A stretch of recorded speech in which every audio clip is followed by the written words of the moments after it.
Je vais te raconter aujourd'hui l'histoire de l'olivier au mot d'or.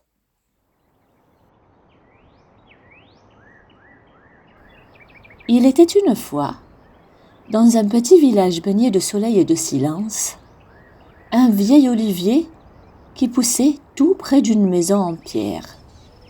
C'était un arbre immense, au tronc noueux comme les doigts d'un grand-père conteur et aux feuilles dorées qui chuchotaient des secrets au passage du vent.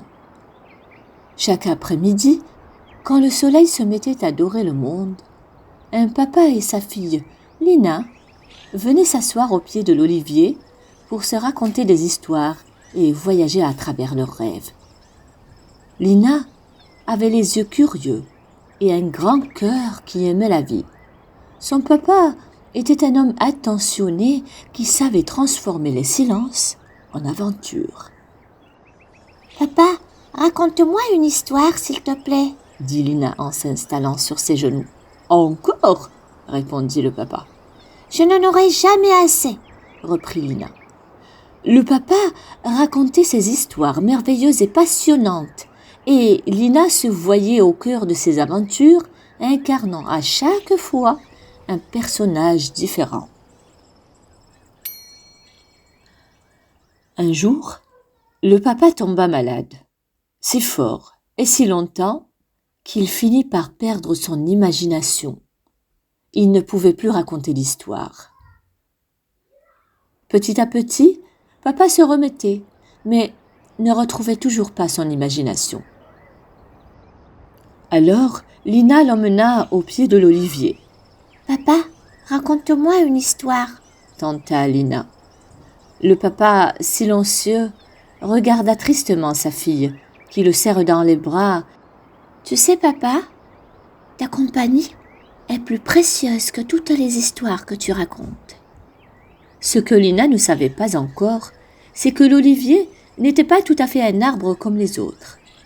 Pendant que le papa peinait à trouver ses idées pour raconter une histoire, une petite feuille dorée tomba de l'arbre et atterrit doucement sur sa tête.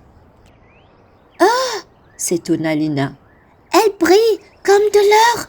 Le papa la prit entre les doigts et, sans réfléchir, commença à raconter.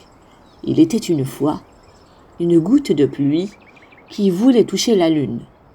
Et voilà que les mots coulaient comme un ruisseau. Il ne savait plus s'il les inventait ou s'il les entendait dans les feuilles.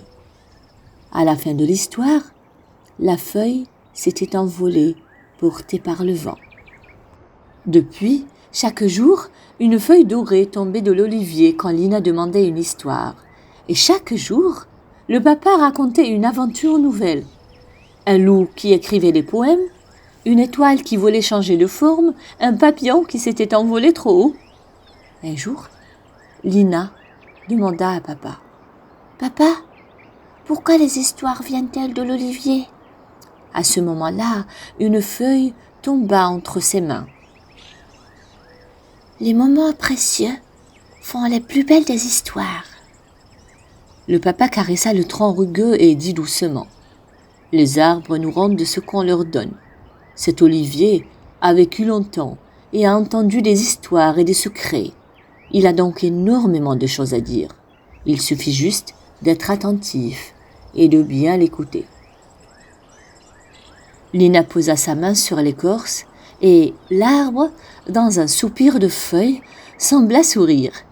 Depuis ce jour, attirés par la légende d'un olivier aux histoires vivantes et aux feuilles d'or, d'autres enfants, d'autres familles se mirent à venir. On apportait des coussins, des carnets et des crayons de couleur, et chacun repartait avec une histoire dans le cœur. Et toi qui écoutes cette histoire, n'oublie pas de revenir sous l'olivier, car ici, on raconte des histoires, on fabrique des choses et on refait le monde.